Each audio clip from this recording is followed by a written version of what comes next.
Welcome back to the morning show here on Arise News. Here to speak on the new romance between China and Africa from the Nigerian perspective and the benefits and pitfalls of the partnership is Muda Yusuf, the Director General of the Lagos Chamber of Commerce and Industry. He'll also speak about the challenging microeconomic environment and what government needs to do to make manufacturers and business competitive. Welcome to the morning show. Hi, Muda. Good to see you again. My pleasure. The last time we were together on This Day Live. Exactly. Now is the morning show. Yeah. You are looking good. Thank you. Now, straight to business. Yes. You know, the President Buhari and other African leaders have been in China at the Forum on China-Africa Cooperation. What do you make of that triennial event? Why should African countries, why do you think they are so enthusiastic about this cooperation with China? Because China seems to be the new bride for African leaders. Yes, China seems to be the new bride. And Africa is also the new bride for perhaps the world. Yeah. And you can see the scramble even from the West, Asian countries and so on. And the thing is that Africa presents a lot of opportunities. We do a kind of gap analysis, for instance, of where the gaps are in Africa. First, there are a lot of potentials for growth because there are a lot of untapped resources. Okay. So when you talk about the prospect for growth is higher in Africa than in any other part of the world. And on the part of many of the African economies, there are also needs for investment. Investment in infrastructure, for instance. Investment even in manufacturing and some other enterprises. And quite a lot of them also have need for support in the area of security. So if we do a gap analysis from the point of view of Nigeria, for instance, we need huge infrastructure investments, and you need capital to make that happen. You need a lot of investment in various sectors: agriculture, manufacturing, mining, telecoms, and all of that. All these things require capital. And of course, you have security issues. Although the security component was not properly addressed in the context of this. But in terms of investment, in terms of capital to support infrastructure, in terms of getting concessionary loan facilities from China, I think China is willing to do a lot to support Africa.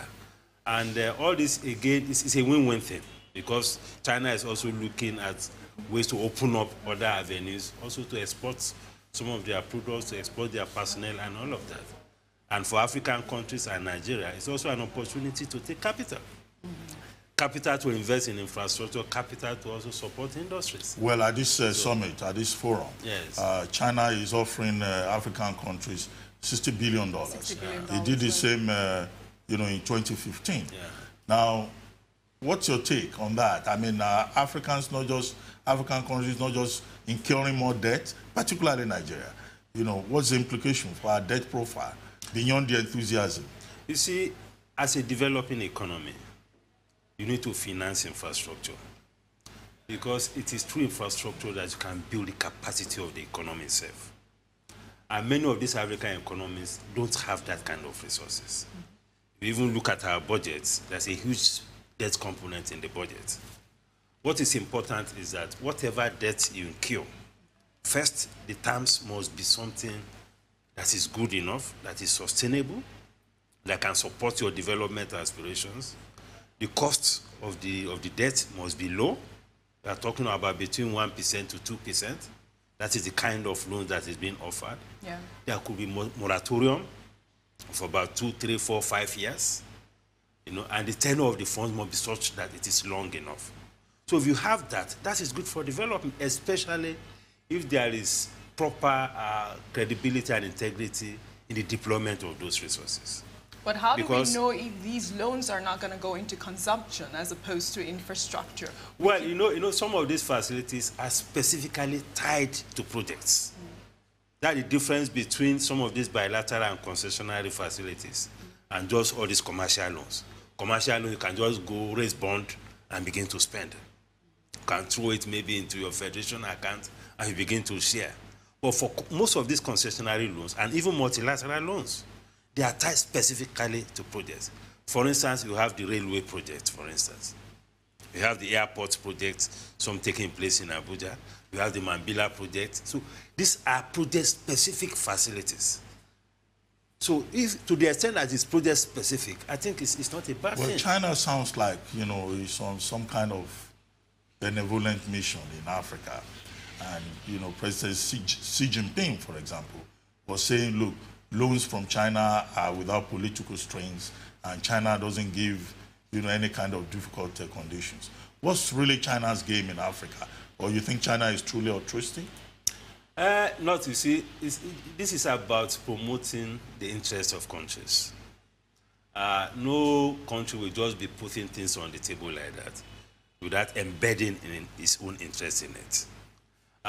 China is seeking to expand its space globally, economically, to have more impact. You can see that China seems to be competing and even crowding out the West, as far as Africa is concerned, in the area of investment and trade.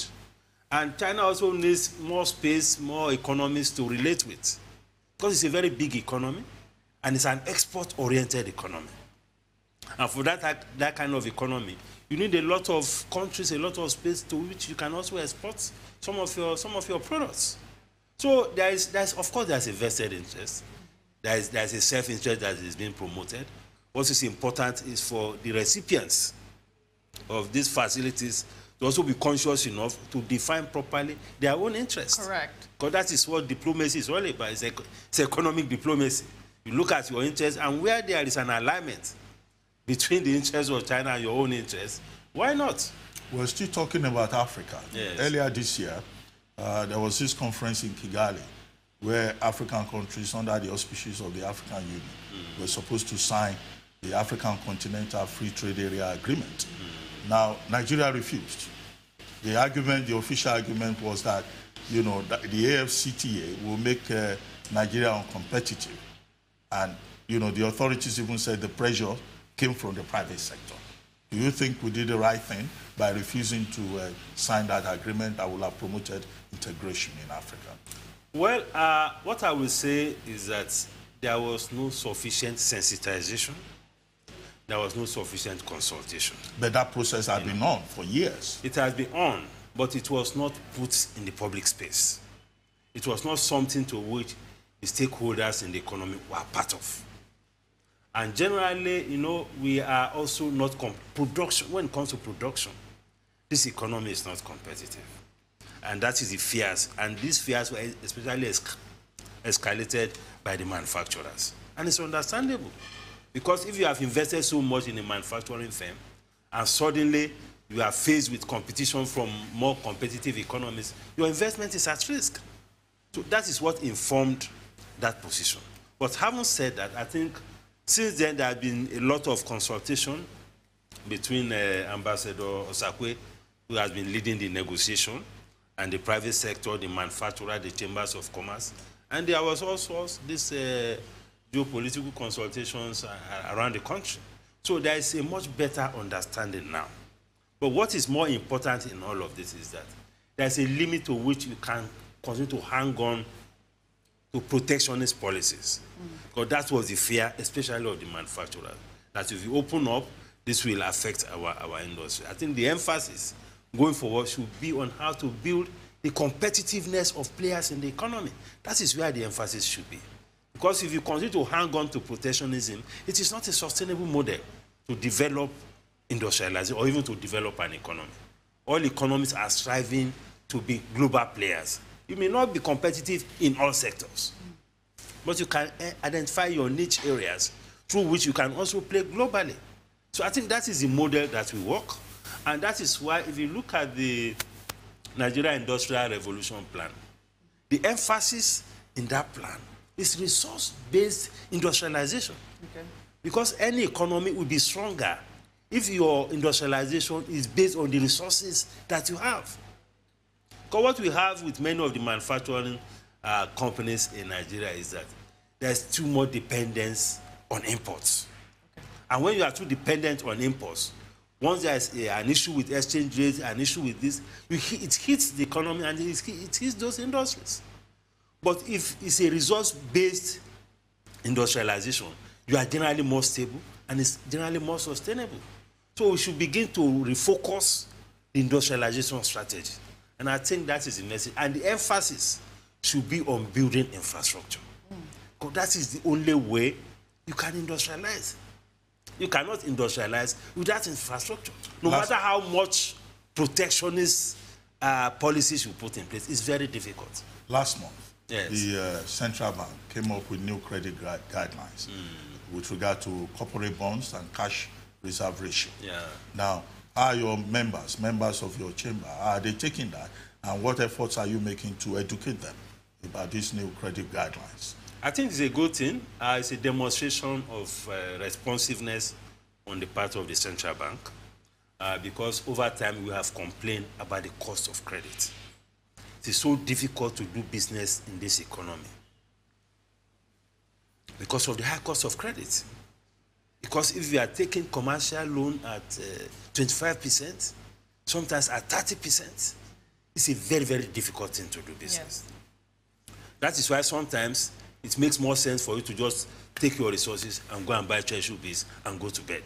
And you have your peace. Rather than be worrying about setting up industries and all of that, going to the customs, clearing, buying diesel, dealing with checkpoints, dealing with regulatory agencies. It's a whole lot of headache. So if one way to remove some of this headache is also to make sure that we have affordable credit. So we must give credit to the CBN for coming up with such innovative idea of this differentiated CRR for this sector. However, I think my worry about it is that first, there's too much emphasis on new projects. New projects are good, but existing projects also need to be taken care of because they are the ones that are keeping the economy moving. So this idea of excluding existing projects and asking for new projects, I think needs to be reviewed. But then we need to also look beyond manufacturing and agriculture. This economy is about 56% service sector. Okay, I was just going to ask you about the service sector. Yes, it's about 56% service sector. The employment generation in service sector is over 50%. So when policymakers come to the table and all they talk about is manufacturing and agriculture, they don't seem to have a holistic view of the economy. Because economy is about value creation. It's about what solutions we are providing. But on the credit guidelines, do you have confidence that the banks will abide by these new credit guidelines, considering the fact that in the past, some of these supposedly friendly guidelines are, given, but the banks do not necessarily respect them? You see, at the end of the day, the banks will determine what they will do depending on their perception of risk of the sectors. That was why I was talking about the emphasis on manufacturing, on agriculture. It is good to look at those, but to the extent that those sectors are still very risky sectors. When you begin to push the banks to go and put money there, that is why sometimes they are reluctant. That is why sometimes they get around it and just manage the books as if something is happening. But that something is not happening. So we should also be looking at the economy and looking at how competitive the sectors are. Where are the sectors that can actually deliver the jobs and all of that? So we need to support industries, but we need to deal with the fundamental issues that are affecting the risk profile of those sectors. That is the only way you can get some of these policies to work and work well. Well, you were talking about broadening the scope of emphasis. Yes. But isn't it the case that manufacturing and agriculture seem to be the focus of government because you create more jobs there? Manufacturing and agriculture contribute more to GDP, more than the service sector. I just told you. The service sector contribution to GDP is over 50%. More than manufacturing and agriculture? Yes, that is the reality, yes. Because when you talk of service sector... This is statistics or this is something statistics. You are just thinking No, of? This is statistics. You can check it out. You are talking of the entertainment, you are talking of distributive trade, you are talking of construction, you are talking of property, you are talking of ICT, you are talking of telecoms. Quite a lot is happening in that space. And that is the way it is even in so many of the advanced economies. If you take the US and some of these economies, service contribution to GDP is over 60%. And in terms of job, technology is even making it in such a way that less jobs could even be created in agriculture and manufacturing. Right. Because by the time you deploy technology, how many people would you need in a factory?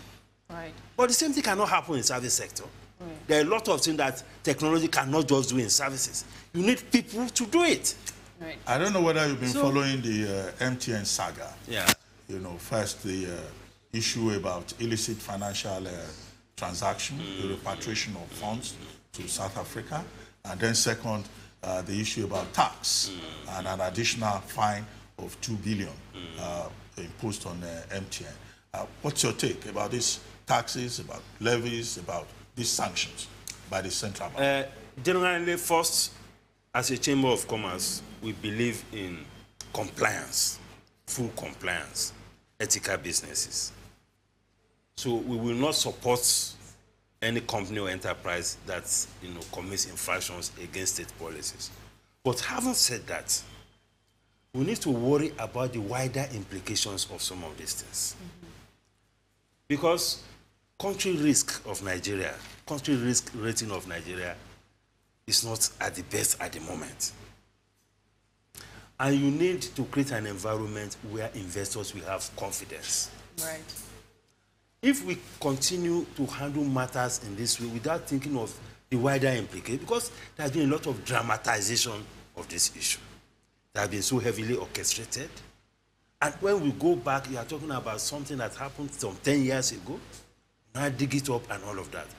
The point I'm making is that we need to be careful. Yes. Recently, you made a recommendation to the federal government, right, so that they can sustain the momentum of the ease of doing business. Exactly, yeah.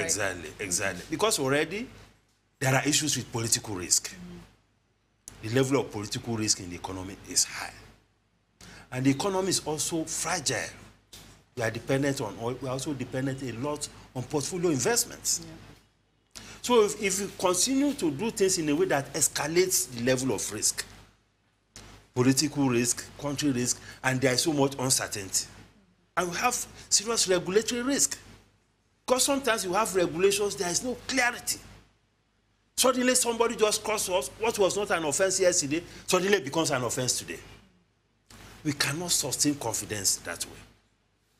So my concern is that we need to be careful so that we don't escalate the risk of investment. And we don't create situations where investors begin to take their monies out. Already there's some pressure in the stock market already as a result of some of these developments. There's also some pressures on even our exchange rates. Invariably, this will impact on our results. So we don't want a situation that will create a run. So we need to be careful the way we manage it because of the wider implications. Talking about political risk, I mean, yes. Nigeria is already in a political season. Yes. And there are many aspirants yes. Coming forward, preparing for 2019. As a Chamber of Commerce, are you getting the right message from the various aspirants already in terms of the emphasis that they are bringing to the table? No, not exactly. I mean, politics in Nigeria and in this part of the world is not so much about policy. And in any case, there's very limited understanding of even what economic policy should be. And unfortunately, majority of the votes are not driven by even the quality of pronouncements on policies or what we are going to deliver. We have other variables that determine who will eventually emerge, which are totally disconnected from the quality of what you can deliver. So that is the dilemma. In terms of promises, in terms of putting issues on the table, in terms of policy direction, economic reform, not much of that is on the table at all. And most times, when they even present manifestos are just on paper. Once people get into government, the manifesto hardly matter. And it's all because of the dynamics of politics and what are the factors that actually deliver the votes. At the moment, the politicians know that it's not an issue about discussing economy, discussing about monetary policy. There are other variables that drive the votes. So they don't. So for us as business, we work with the model that not much is likely to change.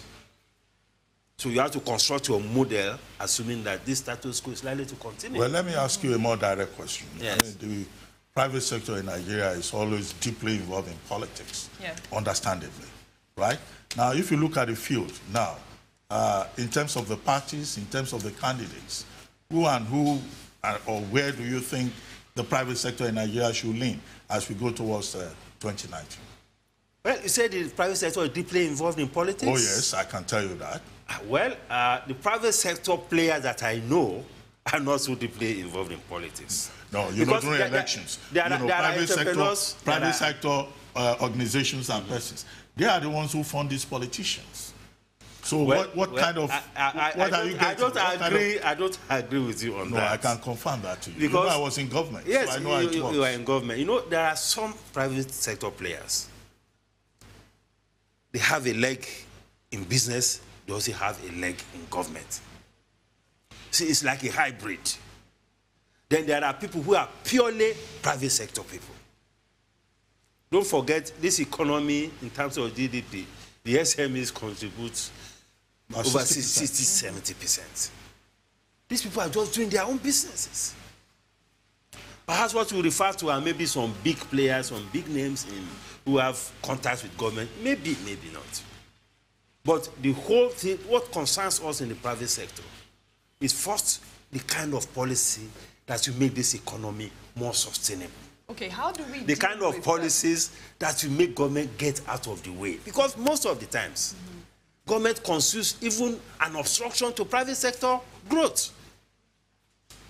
Because by virtue of their presence, by virtue of policy, by virtue of the quality of institutions, by virtue of the regulatory environment, these are the issues that matter to us. Okay. As a private sector. So if you were in terms of specifics, I may not be able to talk about. No, in fact, that's what I'm doing next. No, I don't want to. No. I won't say that. Okay, no. Let me phrase the question first, and then you can respond to it. If you were to prepare a blueprint for a future president of Nigeria, in terms of how to make the economy competitive, what are you likely to be saying to him? What I'll be saying first is to push back the role of government. One of the areas in which we have the biggest problem today in the economy is the oil and gas sector. This is a sector that has the potential to pull the economy out of all this mess in terms of resources. But we are not able to tap it optimally because of the policy environment, because the government has refused to let go of that very critical sector. It's a major issue. Look at the issue between the governors and NNPC in the FAC meeting. About 2 or 3 meetings were deadlocked because there was no proper accountability. So I will want a situation where we disconnect the government completely from the oil and gas sector, so that that sector can bring the kind of value and the kind of energy, resources that can transform this economy. That's a valid point. Then we need to also get our institutions to be right, because no society can function if their institutions are weak. Some of these problems we are having that, okay, some remittances were done 10 years ago, it wasn't properly cleared, now it has been. It's an institutional problem. It is institutions that give investors confidence. Okay, how do we deal with foreign portfolio investors, right? How do we deal with them? What do you think that would they want to continue to invest in our economy with our rising debt profile? No, the thing is about whether they are getting returns on investment and whether their investments are safe. As we speak, a lot of them are moving their funds out. Right now? Yes. Wow. It's about risk. It's about uncertainty. It's about what they foresee. Before now, political risk was high. Now we have regulatory risk that is escalating. So a lot of them are already checking their books. A lot of people are now throwing nairas into the system, say, okay, please get me dollars to take my funds out of this system. Some of them want to go out and come back after the elections for them to see the way things play out. We have the saga in the National Assembly. We don't know what will happen on resumption. You know, all these things create confidence problem. And to the extent, and the portfolio investors are the most sensitive investors. That's the difference between portfolio investment and FDI. FDI have something solid on ground. They are not liquid, so they have to stay put. They have to still, manage, work around their business model to survive in the current dispensation. But portfolio investors, once there's a snap, they take their funds out. So we need to ensure that we minimize risk. Thank you very much. We've had very good time, having this conversation with you. Thank you. My pleasure. I'm sure we will invite you. Thank you very much. That's all from Muda Yusuf. We'll take a short break now. When we return, Yinka Odumani, the spokesperson of Afenifere, a pan-Yoruba social cultural group, will be joining us in the studio. Don't go away.